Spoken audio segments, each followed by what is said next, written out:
Bonjour à vous, ici Jean-Marie Lapointe. Tout d'abord, un énorme merci de la part du conseil d'administration et du fondateur de la Fondation David Chiasson d'accepter cette invitation en cette période de turbulence sociale et économique qui nous frappe tous de plein fouet à différents degrés. La Fondation gère les maisons David Chiasson, qu'on appelle particulièrement des maisons de sobriété, au bénéfice de personnes qui se retrouvent souvent laissées à elles-mêmes, sans autre forme de soutien ou d'encadrement suite à leur sortie de thérapie. Ces maisons sont l'oasis ultime d'un fils, d'un ami, d'un collègue, d'un parent qui a un urgent besoin de renouer avec une vie organisée et restructurée. C'est en fait une passerelle vers un parcours de vie responsable, de sobriété, qui permet de retrouver une vie saine et productive. Bien, vous allez comprendre plus clairement toute la portée de notre mission qui prend sa source dans des événements tragiques qui ont frappé son fondateur, le docteur Jean-Pierre Chiasson, qui a eu la douleur de perdre son fils David, qui s'est enlevé la vie en plein désespoir et sous l'emprise de l'enfer de la dépendance. Nous aurons la chance aujourd'hui d'entendre le docteur Chiasson dans quelques minutes, ainsi qu'un homme qui a gagné le cœur de tous les Québécois, non seulement par son héroïsme professionnel, mais surtout par sa grandeur d'âme, sa générosité, son courage, sa résilience et son sens de la philanthropie, le commandant Robert Piché. Mais juste avant, j'aimerais céder la parole au président de la Fondation, M. Louis Lemay, président de la firme d'architecture et de design Lemay. Je m'en voudrais de vous priver trop longtemps du plaisir d'entendre le docteur Chiasson et le commandant Piché, qui sont pour nous des collaborateurs de choix, certes, mais avant tout des sources d'inspiration constantes. Évidemment, Jean-Marie nous mentionnait plus tôt que nous vivons tous cette pandémie difficilement et à des degrés divers. Plusieurs d'entre nous se disent privilégiés, heureusement. D'autres, par contre, moins chanceux, souffrent en silence dans leur solitude et leur lutte contre les relents de la dépendance. Voilà pourquoi nous sommes motivés, avec nos maisons David Chiasson, à venir en aide à ceux-là qui souffrent, en ces temps où les services publics sont particulièrement débordés et inaccessibles dans bien des cas. La Fondation David Chiasson apporte ce soutien grâce à celui que vous lui apportez directement ou indirectement. L'invitation que nous vous avons lancée n'avait pas pour objectif tacite de vous solliciter en ces temps particulièrement difficiles. Mais nous vous invitons, à l'issue de cette rencontre sur invitation, à laisser parler votre cœur avec un don, une contribution à votre entière discrétion. Cela nous aidera grandement à poursuivre notre mission. Tout au long de cet événement, notre directeur général, Carl Boulet, répondra en direct, sur Zoom, aux questions que vous pourriez avoir. Là-dessus, je vous remets aux bons soins de Jean-Marie Lapointe. Merci, Louis. C'est maintenant le moment de parler de la mission, des origines et de l'intention de la Fondation et des maisons David Chiasson. J'ai rencontré précédemment le docteur Jean-Pierre Chiasson, qui est le fondateur des maisons et aussi une très grande référence dans le domaine du rétablissement et de la dépendance. C'est un homme pour qui j'ai beaucoup d'admiration, puis j'ai très hâte de vous le faire découvrir. Voici donc une entrevue qui a été réalisée un petit peu plus tôt avec le docteur et mon grand ami Jean-Pierre Chiasson. Jean-Pierre, c'est un immense bonheur de te retrouver ici pour non seulement connaître c'est quoi la Fondation, c'est quoi la mission de la Fondation David Chiasson. Nous, on est des grands amis depuis plus de 20 ans, donc je sais qui était David Chiasson. Mais j'aimerais ça pour le bénéfice des personnes qui nous écoutent, qui nous regardent, qui comprennent pourquoi tu as créé cette fondation-là, puis mets-nous un peu la table pour nous expliquer qui était David, ton fils. Dans un premier temps, la Fondation a été créée à l'époque où je travaillais comme fondateur et médecin à plein temps à la clinique Nouveau Départ, en fait, qui est un centre de traitement dévoué au diagnostic, à la désintoxication, à la réadaptation en toxicomanie, problème d'alcoolisme, toxicomanie, avec les problèmes inhérents à ça, c'est-à-dire que de troubles psychiatriques coexistants, concomitants. Et on voyait bien que malgré la désintoxication, la thérapie et des suivis, alors qu'on travaillait la plupart du temps avec des entreprises qui nous référaient, qu'on avait parfois des gens qui avaient de la difficulté à consolider leur abstinence.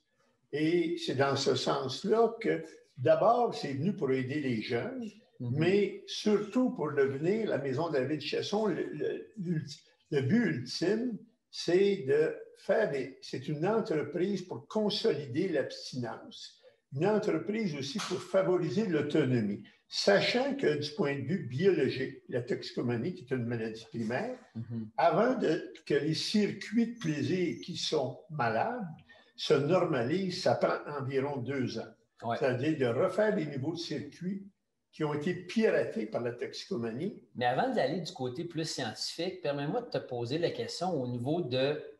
Le problème, souvent, c'est quand tu as travaillé sur toi pendant 6, 8, 10, 12 semaines en interne et que tu sors, souvent, la vraie thérapie ou le vrai test, c'est à ta sortie. Et c'est là que tu as eu l'idée de créer la Fondation David Chiasson parce qu'il y avait un manque là présentement. C'est ce que tu disais, là. Bien, il y avait un manque pour consolider l'abstinence. Parce que, comme tu dis, la vraie thérapie commence quand tu es confronté dans le réel, dans le milieu de travail, la famille, les amis, et c'est de réapprendre une langue que d'arrêter de consommer. C'est extrêmement difficile.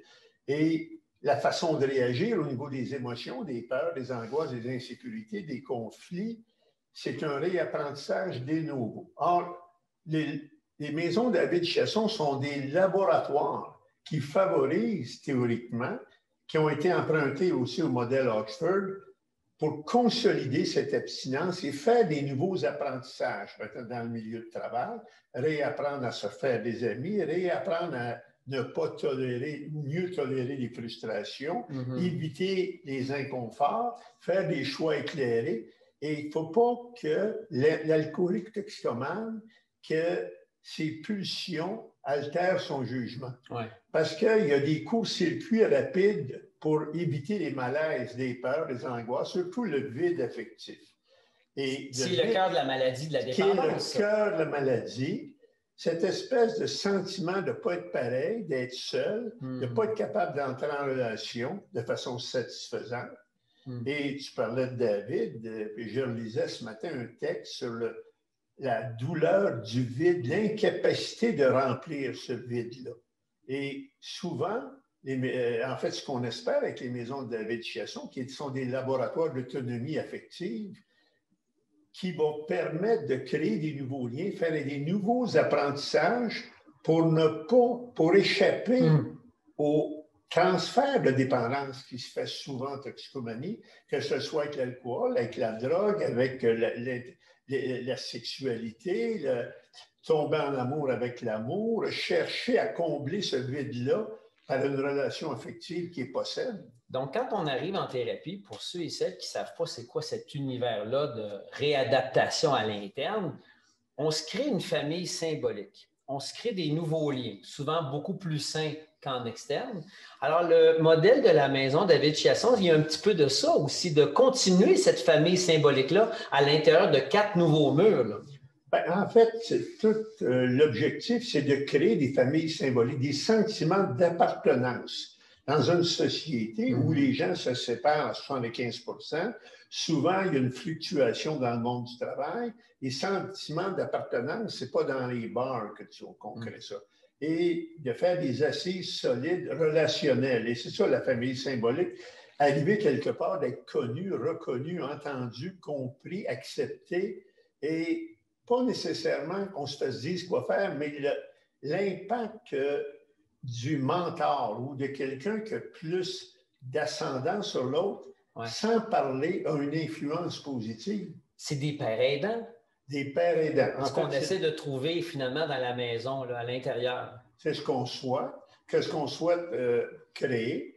Et en fait, c'est un continuum entre le dépistage, le diagnostic, la réadaptation, le suivi et la réintégration sociale vraie, c'est-à-dire que ces individus qui peuvent retourner sur le marché du travail parce qu'il faut penser, parce qu'on en parle du marché du travail, mais nous, on soigne depuis des années des gens qui viennent du milieu du travail, qui, quand ils retournent, deviennent parfois les meilleurs employés.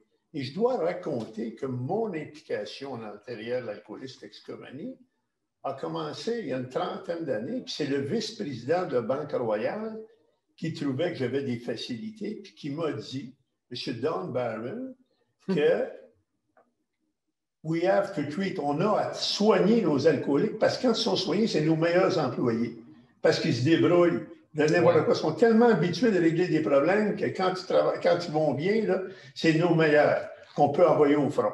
Oui, mais quand ils vont pas bien... Ils détruisent tout. Ils sont plus malades, plus absents, conflits de travail, troubles relationnels. Ils compromettent la qualité de l'atmosphère en milieu de travail et des griefs syndicaux et des procès, tout y passe. Donc, quand tu vas bien comme dépendant en réhabilitation ou rétabli, tu peux être un beau leader, mais en même temps, pour les entreprises, les personnes qui nous écoutent, qui c'est souvent des employeurs, ils se disent, moi, j'en ai là, quelques moutons noirs. Alors, toi, ta mission comme médecin clinicien et aussi pour offrir justement avec la plateforme des maisons David Chiasson, c'est que toi, tu es là, tu vois l'impact de l'alcoolisme et de la dépendance. Puis parlons, présentement en période de COVID, tu as vu un impact épouvantable de la consommation. Je suis content que tu parles de ça parce que je suis sidéré de voir le nombre de demandes que je vois de détresse affective, d'anxiété, de dépression, mais où l'alcool et la drogue jouent un rôle majeur. Mais personne n'en parle.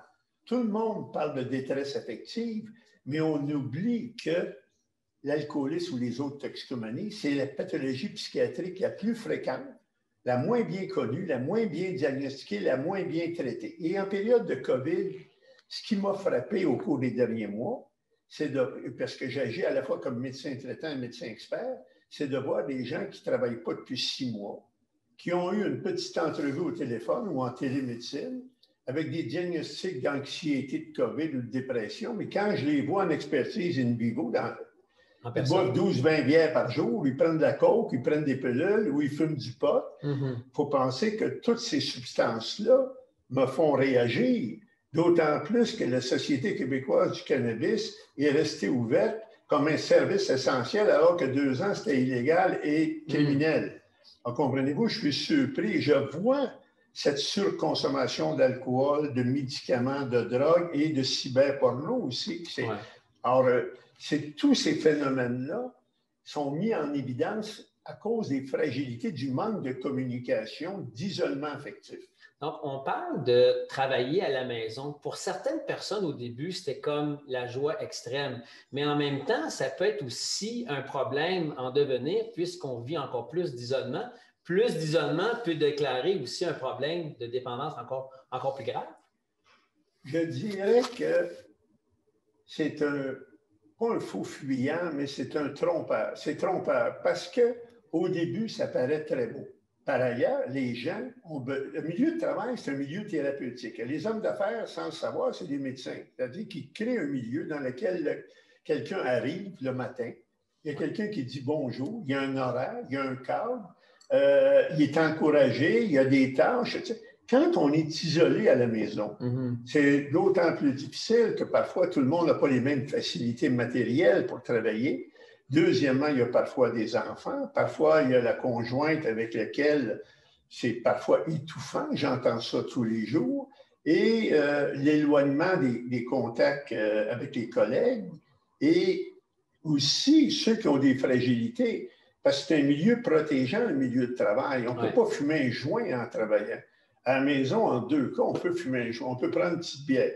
Et je pense qu'actuellement, on sait très mal les impacts de la COVID, du confinement en regard de la toxicomanie, de la consommation. Je pense que ça va être dans 1 an ou 2 qu'on va connaître les vraies données statistiques. OK, mais de ce que tu observes, de ton point de vue à toi, de ce qu'on entend aussi dans les médias, dirais-tu qu'il y a eu une augmentation de la consommation durant la COVID?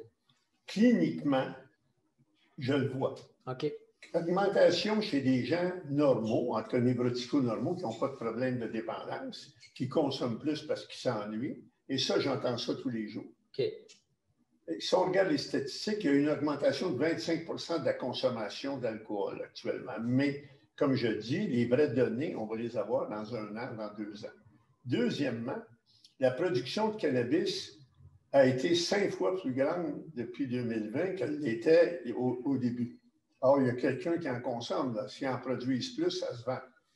Troisièmement, on n'a pas de données au point de vue pharmacologique, mais les sédatifs, moi je vois ça tous les jours, les gens qui sont anxieux, angoissés, paniqués, qui ne dorment pas, ne font pas tous de la méditation. Hein. Alors, il y a une détresse. Et chez nos toxicomanes, c'est des gens qui sont en congé de maladie. Ce qui m'a le plus frappé, c'est de voir toutes les semaines des gens qui me sont référés par des employeurs, soit des ressources humaines ou des avocats du travail, qui me réfèrent des gens pour évaluation. Je les vois en personne avec des problèmes majeurs d'alcoolisme, toxicomanie qui n'ont pas été diagnostiqués par télémédecine. Puis ça fait 6 mois qu'ils boivent 24 bières par jour, qu'ils prennent de la coke. Et ça a un impact, ça, majeur, parce que ces gens-là vont retourner au travail, ils ne sont pas soignés du tout encore. Alors, ça prolonge l'invalidité, ça augmente les coûts. Et je pense que cette détresse-là, il y a une responsabilité des employeurs ou des gens, des décideurs, que ce soit les ressources humaines ou de tendre la main. Parce que la solitude, elle est grande, la détresse, elle est grande.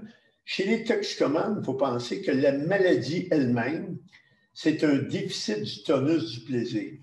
Et que les toxicomanes ont besoin, les AA ne sont pas accessibles actuellement, sauf par Zoom, hein. Le contact humain, d'être reconnu, de se regarder dans les yeux, de regarder la mimique des autres, de sentir le parfum de la jeune fille là, qui est jolie, c'est déjà thérapeutique, ça.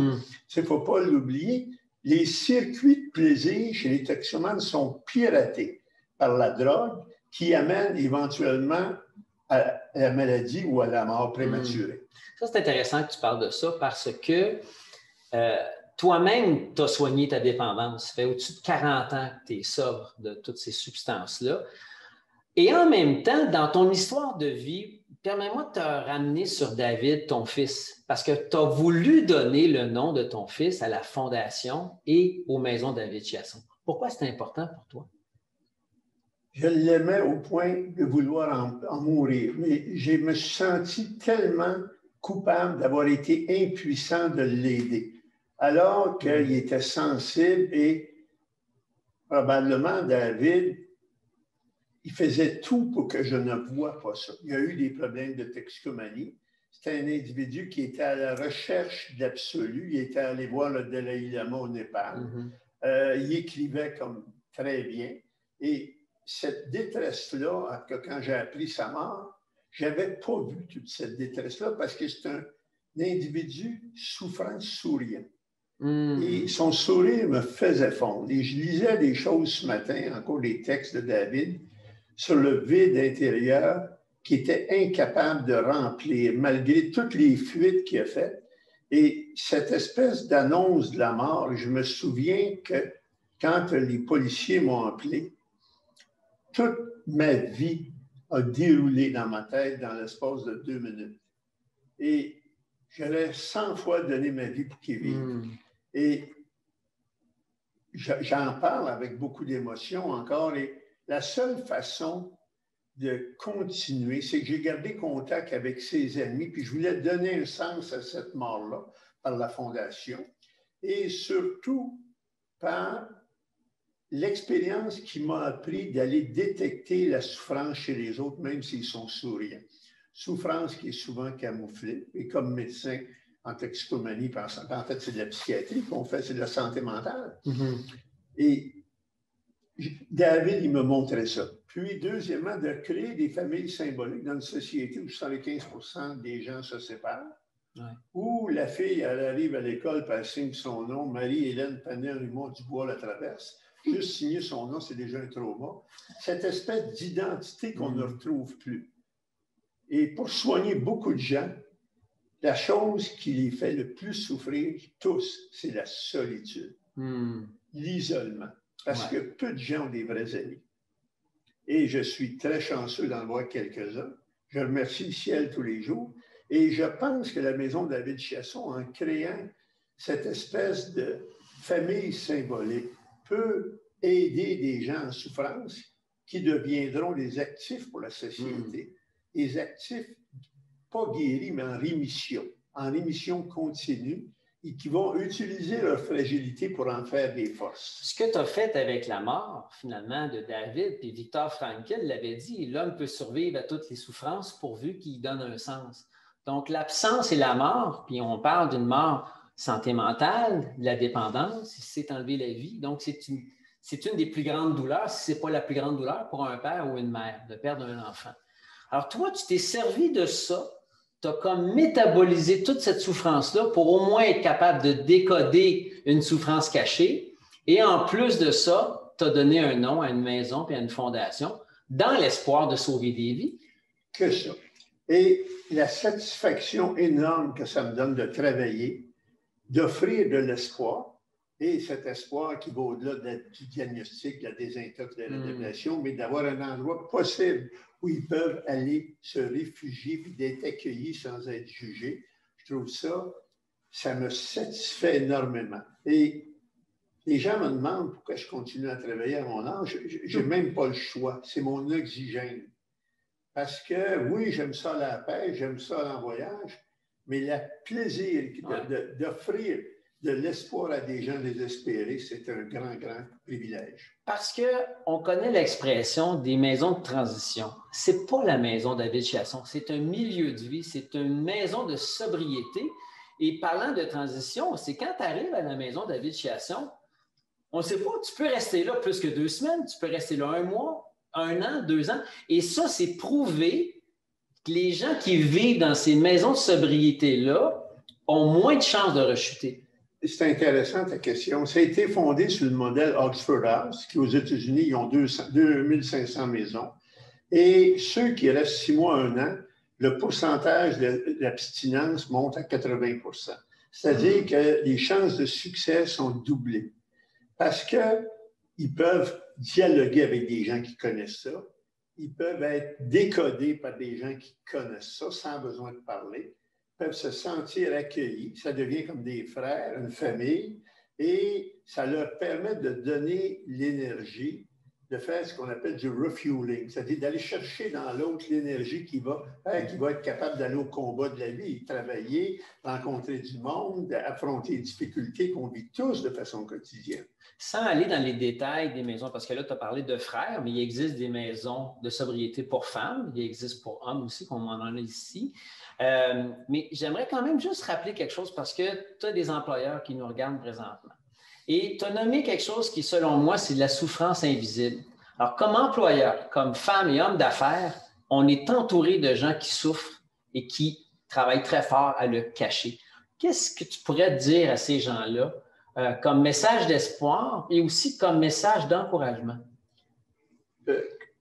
Comment détecter d'abord cette souffrance-là qui se manifeste par une diminution de productivité, des taux de maladie plus grands, une insatisfaction qui se traduit dans les conflits de travail, dans les relations de travail, avec souvent des griefs, tout ça. Il y a un malaise. M. Pellado m'avait dit, si tu veux réussir en affaires, il faut que tes employés soient heureux. Alors, il y a des gens malheureux. Et il faut tendre la main. Et je pense que c'est le rôle des employeurs qui ont découvert ça depuis de nombreuses années. Il y a les programmes d'aide, il y a les ressources humaines, que le capital humain, c'est la plus grande richesse d'un employeur. Et ce capital humain, c'est notre responsabilité, parce que moi aussi, je suis employeur de tendre la main. Ça m'arrive, ces problèmes-là, moi aussi comme employeur. Je pense que les gens qui ont des entreprises, des petites, des moyennes ou des grandes entreprises, ont des employés qui souffrent. Et durant le temps de pandémie, c'est peut-être le temps de tendre la main. Et je répète ce que j'ai dit tout à l'heure, l'alcoolisme et la toxicomanie, c'est la pathologie psychiatrique la plus fréquente, la moins bien vue, diagnostiquée, traitée et prise en charge. Et actuellement, les ressources sont encore déficientes. La toxicomanie, c'est le parent pauvre du parent pauvre. Actuellement, les ressources médicales sont insuffisantes. Les ressources thérapeutiques sont insuffisantes.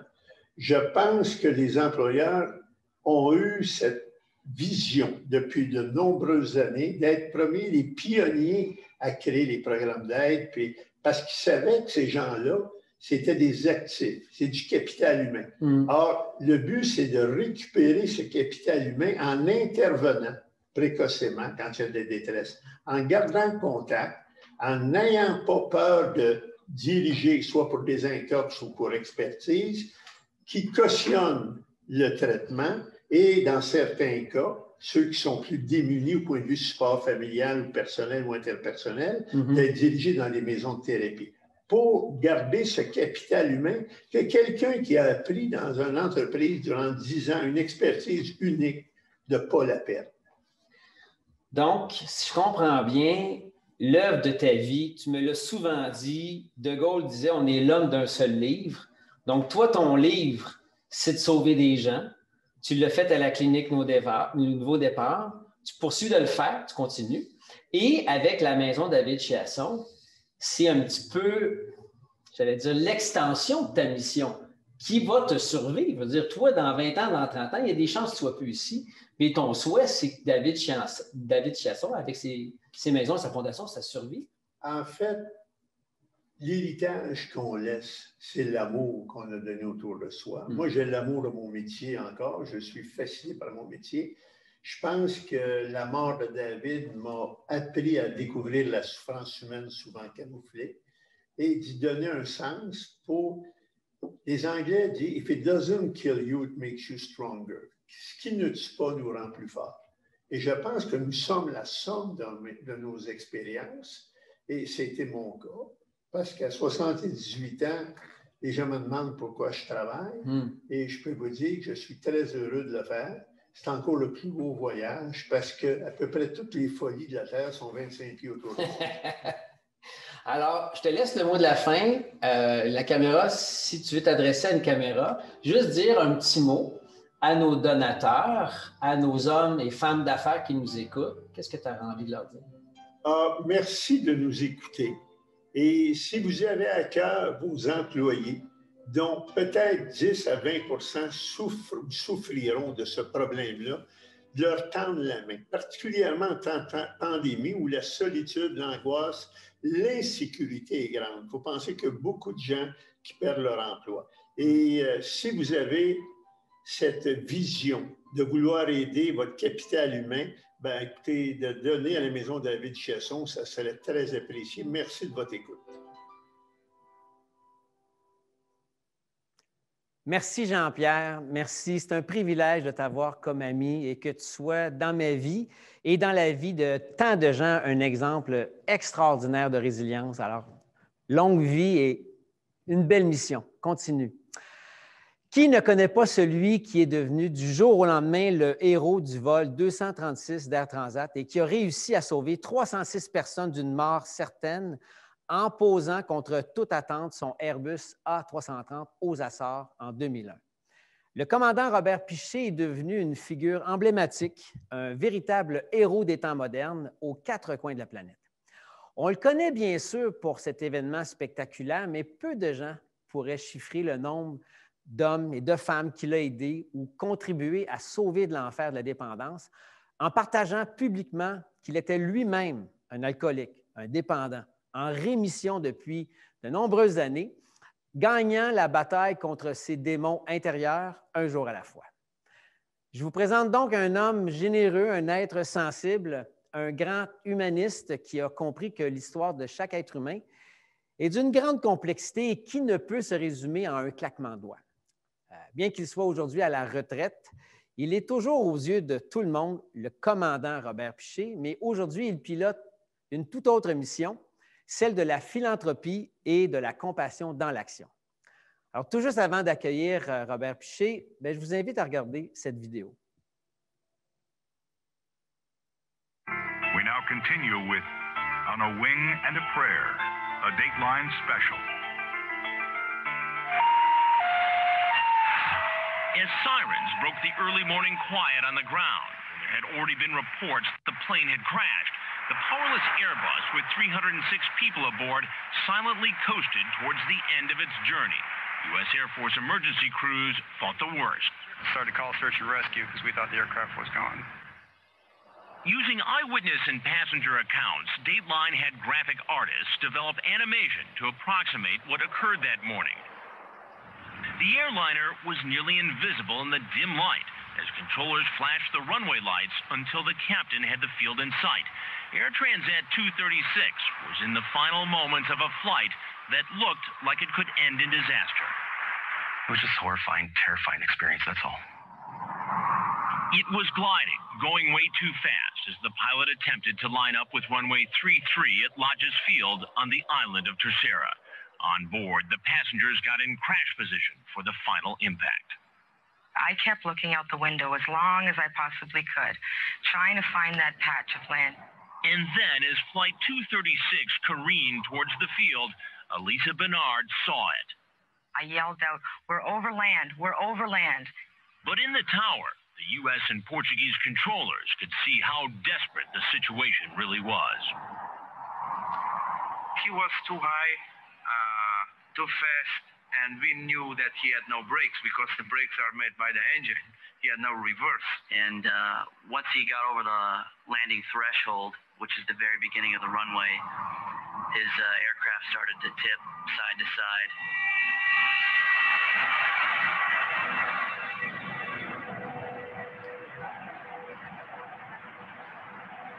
It seemed like an eternity, but I guess it was a matter of probably seconds. And then it happened. We hit with a huge impact, huge impact.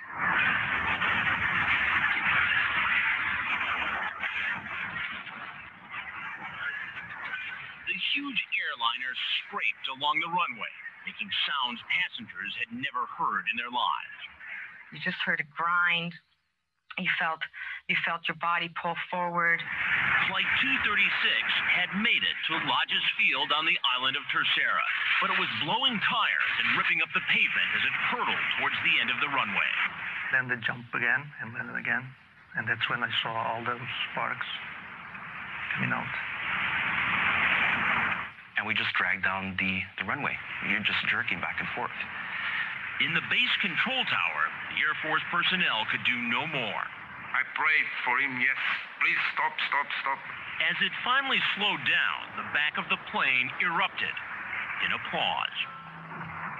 So when the plane first touched down, there were people clapping. You were not one of them. No, my head was between my legs still.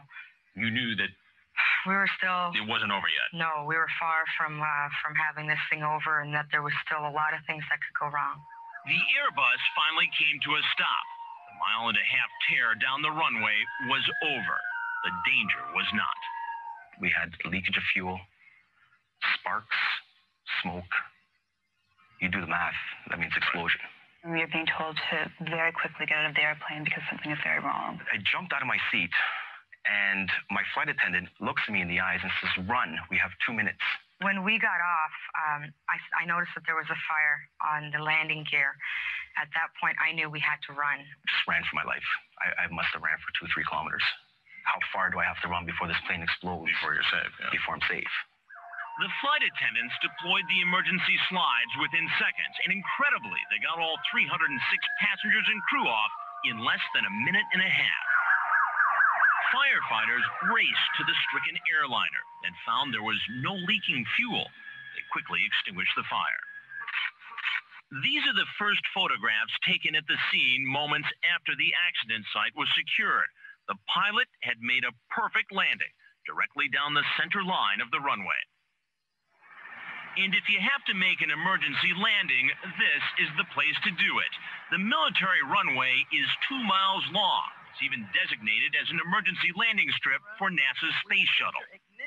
I have never seen an aircraft in a condition like that was actually able to stay on the runway for as long as the pilot kept it on the runway.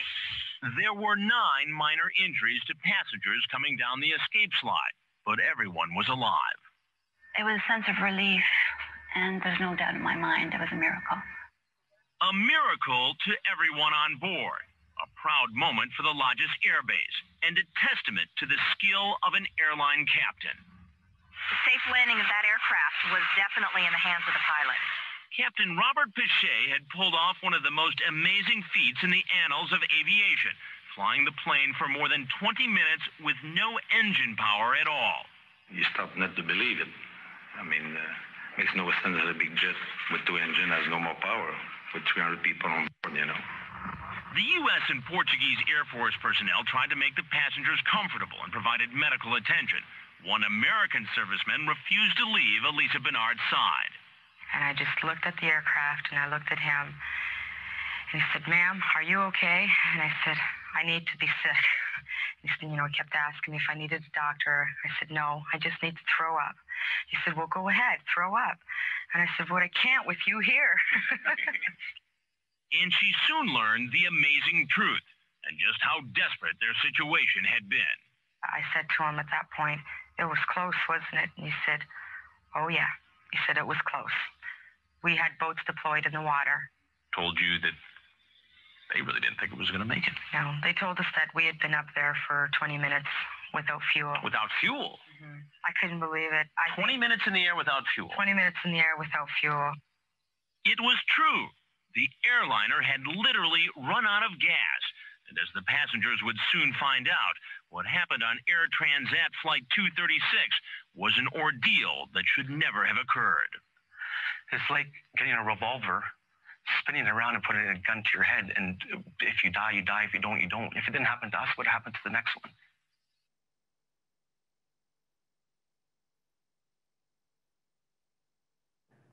Sans plus tarder, Monsieur le commandant Robert Piché. Robert, tu me permets de t'appeler Robert, on est des chums depuis longtemps. On se connaît, oui. On se connaît depuis longtemps. On connaît très bien aussi Jean-Pierre Chiasson, le fondateur de la clinique, mais aussi des maisons. Moi, je peux te dire que Jean-Pierre m'a sauvé la vie. Hein? Ouais. C'est à ça la maison, où il travaillait dans le temps en tant que directeur général, que j'ai suivi ma propre thérapie après les événements du vol 32-36. Je peux te dire qu'aujourd'hui, si Jean-Pierre n'avait pas été là, je ne serais pas l'homme que je suis aujourd'hui. Surtout que Robert, tu sais, Jean-Pierre, c'est quelqu'un qui a son vécu. Hein? On a parlé qu'il a vécu une perte, une tragédie. Son fils, David, s'est enlevé la vie. Et de cet événement tragique, il a créé une œuvre magistrale qui sauve des vies. C'est un peu ton histoire, Robert, parce que toi, tu es considéré comme un héros national, international. Tu es une figure emblématique partout dans le monde. Puis, évidemment, tu as été sauvé par la clinique, mais quand tu vis cette expérience-là, puis que tu arrives, tu as atterri, à un moment donné, tu reviens au Québec, là, nous, on va t'applaudir, on va t'accueillir comme un héros. Je veux dire, comment tu vis ça, cette espèce de dose? C'est beaucoup d'amour, mais à un moment donné, il y avait le Robert avant, puis il y a le Robert après. Tu sais, moi, quand je suis revenu, la crise médiatique qui a suivi l'événement du vol 236, ma femme m'appelait pendant que j'étais aux Açores, elle disait: "T'es mur à mur partout, dans les journaux, dans les magazines, à la télé. Puis là, il va savoir c'est qui." Parce que ça a pris 24 heures avant que mon nom sorte, pour être sûr et certain que c'était moi qui étais le commandant. Puis là, quand le nom est sorti, c'était mur à mur. Puis j'ai été 4 jours là-bas quand même sur place. Tu sais. Quand je suis revenu, moi, j'étais. Je vais te donner un exemple. Moi, quand je suis revenu, pour ceux qui habitent dans ma rue, avant l'événement du 23 août 2001, moi, j'étais Robert Piché, leur voisin, tout simplement. Hein? Ou un autre exemple de ça, mes amis proches, les membres de ma famille, quand ils faisaient un voyage avec une portion avion, puis ils revenaient de leur voyage, ils comptaient leur voyage, ce qu'ils avaient fait en voyage et tout. Puis il y en a une couple, il m'a bien se vanté en disant: "Ah, moi, je connais un commandant de bord chez Air Transat, il est dénommé Robert Piché, ni plus ni moins." Autrement dit, moi, c'est vrai que j'étais l'inconnu dans la foule, comme la majorité des Québécois et des Québécoises. Mais le lendemain du 23 août 2001, je suis devenu pour cette même foule de Québécois et Québécoises le commandant Robert Piché.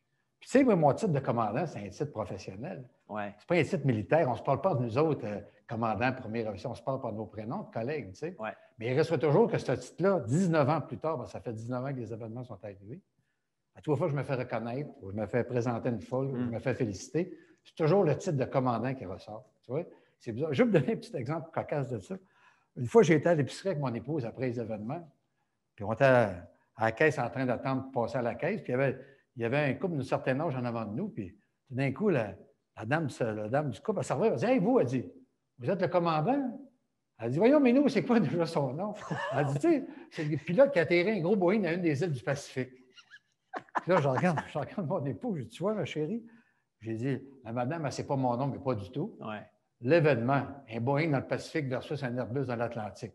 OK, c'est 2 gros avions, 2 grandes étendues d'eau. Il y a quand même une couple de kilomètres entre les 2 étendues d'eau, mais elle savait que j'étais le commandant. Oui, mais que tu avais aussi sauvé des vies. Et il y avait ça aussi. Donc, ça se gère comment, ça, pour un gars qui a eu des problèmes de dépendance, C'est une maladie d'émotion. Alors, tu gères ça comment, ça, de devenir un héros national comme ça? Je suis content que tu poses la question parce que, tu sais, dans la nuit du 23-24 août 2001, j'étais le premier, moi, à savoir ce qui se passait avec l'avion. J'étais le premier à avoir cette rage de peur-là, cette urge de peur-là, qui me disait, bien, on ne peut pas avoir un problème de carburant en plein milieu de l'océan Atlantique. Non. Même si tu n'as aucune notion de mécanique dans l'aviation, même si tu n'as aucune notion de comment ça fonctionne un vol international de gros porteurs, je te dis juste, en tant que néophyte, on a un problème de carburant en plein milieu de l'océan Atlantique. Même si tu ne connais rien dans ce domaine-là, un problème de fuel en plein milieu de l'océan Atlantique, ce n'est pas ce que tu vas avoir. Puis moi, j'étais le premier à voir ça là, sans venir, tu vois, prendre des décisions qu'il fallait en conséquence, essayer de gérer la panique, décider de s'en aller aux Açores et tout. Fait que c'est un affaire qui n'est pas facile à gérer. Tu comprends? C'est des décisions à prendre que tu sais ce qui s'en vient. J'étais le premier à avoir peur de mourir là-dedans. J'étais un être humain comme tout le monde. Moi, j'étais un gars tout à fait ordinaire qui a été mis dans une situation extraordinaire. Puis j'ai été le premier à avoir peur de mourir. Puis quand je suis revenu, moi, je voulais dire aux gens, là, écoutez, j'ai eu peur de mourir. J'ai été chanceux, on s'en est sorti. Alors, c'est sûr qu'il y a eu de la dextérité manuelle, il y a eu de la prise de décision face à l'adversité, il y a eu de l'expérience avec la machine. Tout ça rentré en ligne. Parce que ce n'est pas un simulateur, là. Non, tu n'as pas une répétition. C'est la vraie vie. Fait qu'il y a eu un facteur de chance énorme qui nous a permis de s'en sortir. Mais il reste toujours que j'ai eu peur de mourir. Là, tu as peur de mourir dans la nuit du 23 au 24 août. Il faut que tu passes par-dessus cette peur-là. Quand tu reviens, personne ne veut savoir tes états d'âme parce que, comme tu disais tantôt, je suis le héros national, je suis un piédestal. Puis 4 jours après mon retour, il parle de mon passé, puis je deviens un zéro national. Hey, c'est beaucoup d'émotions pour un être humain à gérer dans une très courte période de temps. Wow.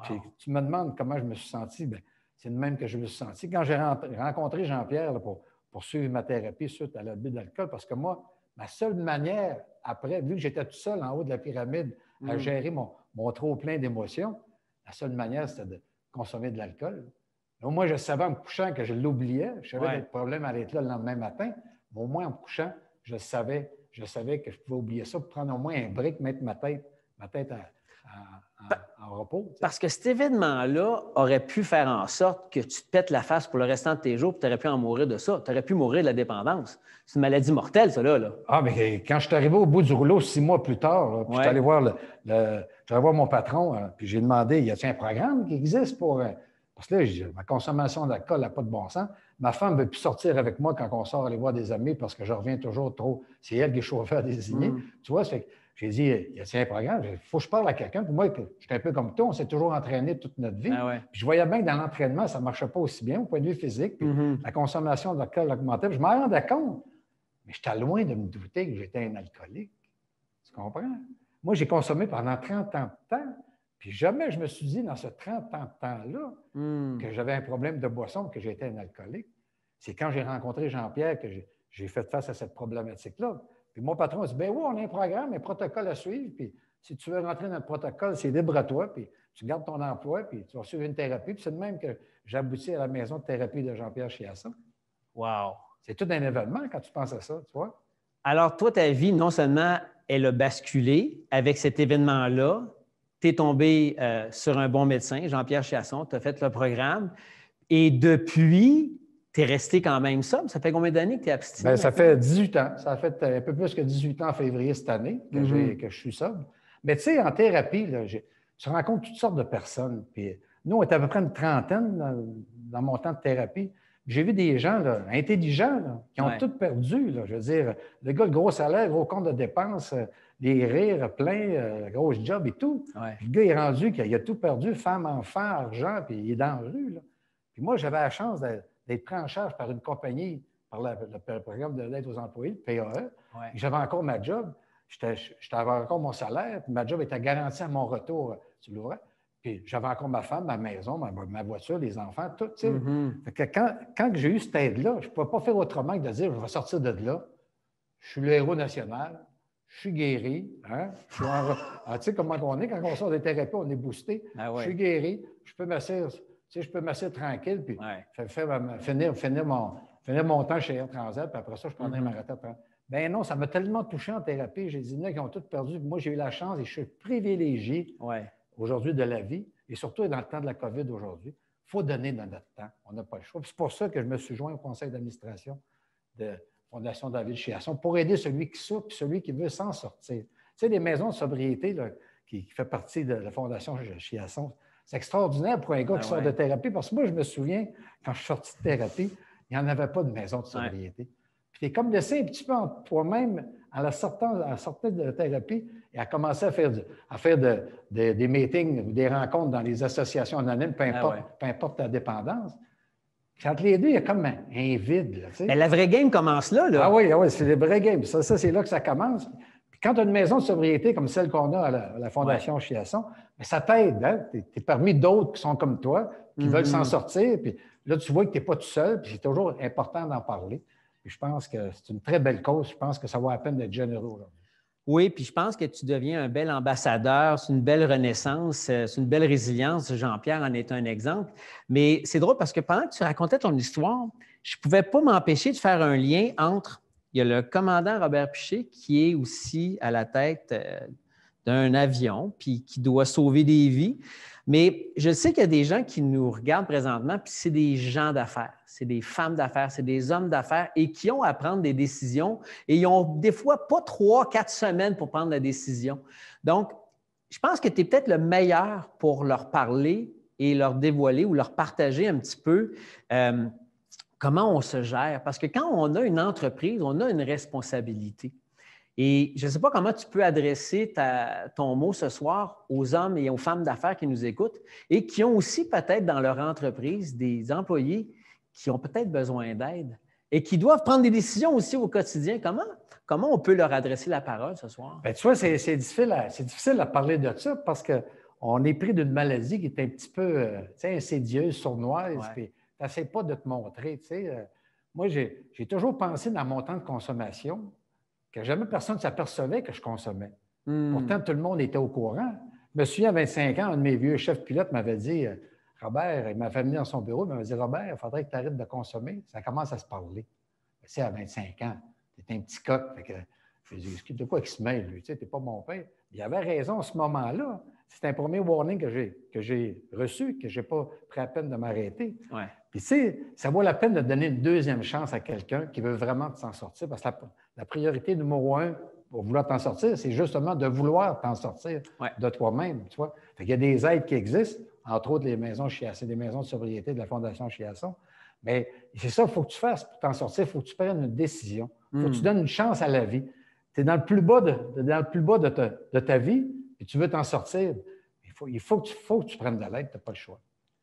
Oui, ça, c'est quand même une maladie. Jean-Pierre en parle. Les grands spécialistes de dépendance, c'est reconnu comme une maladie et qui est potentiellement mortelle, on le sait. Donc, on fait partie des survivants parce que moi aussi, j'ai déjà consommé puis j'ai arrêté de consommer. Surtout quand tu as 2 parents qui ont des problèmes d'alcool, il y a des bonnes chances que tu en hérites. Mais je pense que c'est important de partager aussi un message d'espoir qu'il y a une vie après la consommation, après la boisson. Et que c'est quelque chose que, même dans ma présentation, je disais que tu as encore ces démons-là, moi aussi, mais tu les règles une journée à la fois.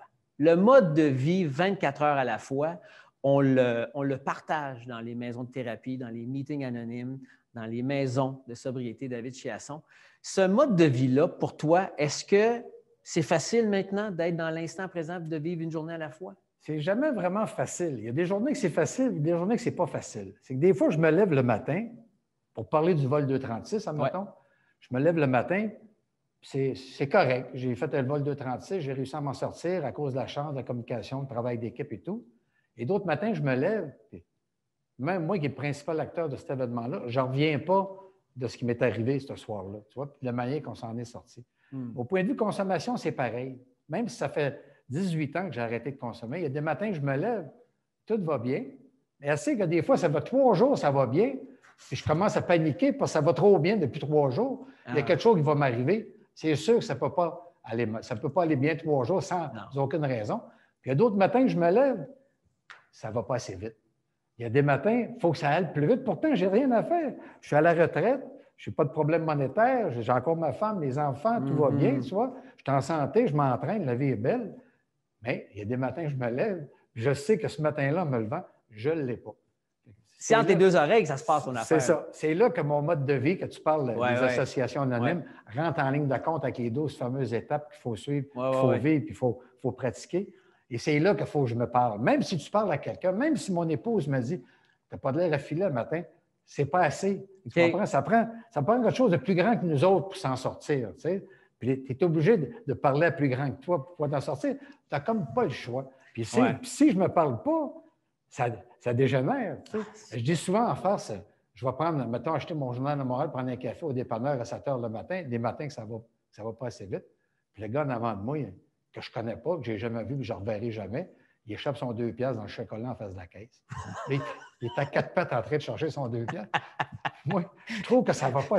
J'ai juste envie de sacrer de bonne claque. Je dis, va-t'en, va te le payer ton café. Mais là, tu te regardes aller. Là. Je me regarde aller. Aujourd'hui, avec le programme des 12 étapes des associations anonymes, puis mon mode de vie, je suis capable de me dire, calme-toi, là.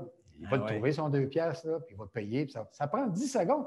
Mais je te dis que quand je consommais dans mon actif de consommation, les matins qu'on se lève, souviens-toi, les matins qu'on se lève. Puis on est dans ce mood-là que ça ne va pas assez vite. En plus, magané de ce que tu as fait la veille. On ne doit pas être du monde, tu sais. Écoute, Robert, les liens sont intéressants entre nos dirigeants, les hommes et les femmes d'affaires, les preneurs de décision. Parce que je te ramène dans ton avion. Là, tu as beau être derrière les commandes, tu es dans ton cockpit, tu as ta gang avec toi, mais en arrière, là, ça doit brasser dans l'avion. Les gens doivent dire il se passe de quoi? Ça panique, un peu comme le bonhomme d'affaires qui est là, qui prend des décisions, ça brasse dans le business. Là. Puis il y a des gens qui se plaignent, puis il y a des gens qui veulent des congés. Puis alors, je trouve qu'il y a des parallèles. Alors, comment tu as géré ça, toi? Bien, moi, j'attendais ce qui se passait en arrière. C'est sûr, tu n'attends pas clairement parce qu'il y a toujours bien une porte qui est fermée, puis tu es encore assez loin quand même de la cabine des passagers. Mais tu attendais quand même. Tu sais. Mais les passagers, là, c'est sûr que, admettons que tu vas faire un voyage en Europe, c'est ton premier voyage en Europe, puis tu planifies ton voyage. Bon, il faut que tu commences par planifier des vacances. Après ça, tu planifies la destination. Qu'est-ce que tu vas faire à destination? Tu appelles d'une agence de voyage ou tu vas sur Internet, réserve ton billet. Puis là, tu es excité au fur et à mesure que tu prévois ce que tu vas faire à destination, tes attraits touristiques et tout et tout. Puis là, la journée, ça arrive. Tu arrives à l'avion, tu passes à l'enregistrement, la sécurité. Puis là, tu pars avec ça. Puis tu es comme festif dans l'avion parce que tout le monde sont comme toi, ils s'en vont en vacances en Europe. Fait que ça va bien, mange un petit peu, prends un petit verre, écoute le film, les lumières sont amusées, tu tombes endormi. Mais tout d'un coup, ça fait 4 heures que tu es parti. Hein? Puis tout va bien, tu es heureux. Là. Puis là, les lumières s'allument, tu commences à entendre parler, tu entends du brouhaha, tu te réveilles à moitié endormi. Tu vois bien qu'il y a une effervescence qu'il n'y avait pas avant que tu tombes endormi. Là, tu demandes à la personne à quitter, on est en train de, sur le point d'arriver? Qu'est-ce qui se passe? Il dit non. Il a l'air à se passer quelque chose. D'un coup, tu entends la directrice de vol qui dit qu'on s'en va aux Açores au lieu de s'en aller à Terceira, qu'on est à Lisbonne, qu'on a un problème avec l'avion. Là, tu commences à. Ben, voyons, un problème avec l'avion. C'est quoi? Puis là, tu entends les commandes des agents de bord qui sont en train de dire ce qu'ils vont faire. Masse oxygène, ceinture de sécurité, Là, tu dis, wow, c'est sérieux, je suis en train de rêver, je suis en train de. Ce qui était un rêve pour toi, ça en vient le pire des cauchemars que tu vas vivre dans les 42 minutes qui s'en viennent. Parce qu'il y a des gens qui pensent qu'ils vont mourir. Là. Déjà les 42 personnes, les 293 passagers, puis les 13 membres d'équipage, incluant moi, on a pensé qu'on allait mourir pendant ce 42 minutes. Parce que quand le petit témoin s'est allumé dans le tableau de bord pour nous dire qu'on avait un problème potentiel avec l'alimentation de carburant, aller jusqu'à l'atterrissage, ça a pris 42 minutes. Imagine-tu, c'est 42 minutes que tu as le temps de penser. Tu n'es pas sur un lit d'hôpital en phase terminale bourré de morphine. Tu es sain d'esprit. Puis là, les personnes se réveillent en arrière et disent, voyons, qu'est-ce qui se passe? Puis là, tu ne sais pas ce qui se passe. D'un coup, foum, tu entends l'avion qui fait ça. Là, le monde s'assied du côté droit, commence à crier, « Hey, je crois que le moteur droit vient d'arrêter, le moteur droit vient d'arrêter. » 5 minutes après, tu entends un vroom du côté gauche. Deuxième moteur gauche arrête. Tu tombes dans le noir. Il n'y a plus aucun son. Imagine-toi, là, tu es passager. Là, tu sais, celui qui t'actue commence à calculer. « Hey, on est au-dessus de l'Atlantique. Là. Lisbonne, c'est sur les côtes. C'est sur le bord des côtes du Portugal. Donc, on est au-dessus de l'Atlantique. On n'a plus de moteur. Les moteurs ne fonctionnent plus. On est dans le noir. Imagine-toi la panique totale en arrière. Tu sais. 82 de la clientèle était de la communauté portugaise de Toronto. Tu sais. Il y a plusieurs qui ont sorti la Bible. Parce qu'ils sont bien catholiques, les Portugais. On était plus proches. Ça a sûrement peut-être pas nuit. Ça n'a pas nuit, ça t'a aidé. Mais tu sais, un fait cocasse qui s'est passé que je peux compter juste pour démontrer l'esprit de nos passagers. Il y a un type portugais qui dit à sa femme portugaise, « Ma chérie, je ne peux pas mourir avec ce que j'ai en tête. J'ai quelque chose à t'avouer que j'ai fait. » Tu vois, tu n'es pas au courant puis tu ris. Tu doutes un petit peu. La femme qui est à moitié de sa connaissance, je dis, « Voyons, mon chéri, ce que tu as à me compter de si important dans une situation aussi catastrophique? » Il dit, tout d'un coup, il dit, « J'ai commis l'adultère. » La dame tombe complètement sans connaissance. Elle dit, « Ma chérie, c'est pas tout. J'ai attroché, c'est avec ta propre sœur que je t'ai trompé. » C'est bon. Je ne sais pas ce que le gars pense de Robert Piché aujourd'hui, mais je peux te dire qu'il est vivant et il est divorcé. Ça, c'est une joke ou c'est vrai? Non, c'est vrai. Puis comment on a su cette histoire-là? C'est qu'un coup, on a évacué les 306 personnes se sont évacuées sur le bord de la piste. On était dans le champ. Il y en avait 304 qui étaient super contents d'être vivants, à part de ce couple-là qui chicanait. Mais ils chicanaient en portugais. Oh, non. Moi, je ne comprenais pas. Je ne parle pas de portugais. Fait que là, j'ai demandé à une des agents de bord qui parle portugais. Je lui ai dit, non, voilà ce qui se passe. Peut-être qu'ils ont besoin d'un médecin. Elle revient au bout de 3 minutes. Elle dit, vous ne croirez jamais. Ah non. C'est le même qu'on a su. Mais c'est pour démontrer l'état d'esprit des passagers. Lui, il était sûr et certain qu'il allait mourir. Il fallait qu'il avoue ça à sa femme. Fait que tout le monde dans cet avion-là, on pensait bien qu'on allait mourir. Écoute, on me fait signe qu'on arrive à la fin de notre présentation. Robert, j'en aurais pris des heures avec toi. Quand même, on a une mission, sensibiliser les gens à la maladie de la dépendance et que la Fondation David Chiasson a une mission extraordinaire d'offrir des maisons de sobriété. Et je te donnerai la possibilité de donner un petit mot aux gens qui nous regardent, qui nous écoutent. On a des gens d'affaires qui nous regardent. On a peut-être des gens aussi qui ont des problèmes de dépendance. Puis Robert, tu es un homme, tu es le commandant Robert Piché, tu es mon chum, mais tu es aussi une personne qui a transcendé ses démons. J'aimerais ça que tu leur dises un petit mot. Oui, moi, je te remercie de la possibilité. Moi, tout ce que j'ai à dire à ceux qui nous écoutent présentement, écoutez, il faut donner une deuxième chance à quelqu'un qui a un problème de consommation. Surtout dans ce temps de pandémie-là, la consommation, tu seras d'accord avec moi, elle a augmenté de plus en plus, hein, c'est sûr et certain. Il y avait sûrement du monde dans votre entourage qui ont un problème de consommation et qui ne savent pas, comme moi, pendant mon 30 ans de consommation, que j'avais un problème de consommation. Encouragez-les à prendre des thérapies. Puis soyez assez généreux pour nous aider, nous, à la Fondation David Chiasson, justement pour donner une deuxième chance à celui qui veut vraiment s'en sortir. On compte sur votre générosité. Wow, merci, Robert. Et vous, j'espère que vous avez passé un bon moment en compagnie du commandant Robert Piché et du docteur Chiasson et aussi de Louis Lemay. On est très reconnaissant que vous ayez accepté notre invitation. Puis j'ose espérer que c'est le premier d'une série de plusieurs rendez-vous avec différentes personnalités tout aussi inspirantes qu'on va pouvoir partager avec vous. Alors, en conclusion, j'espère que les témoignages que vous avez entendus aujourd'hui vous ont touché, vous ont inspiré, en plus de répondre à certaines de vos questions et peut-être même de vos inquiétudes.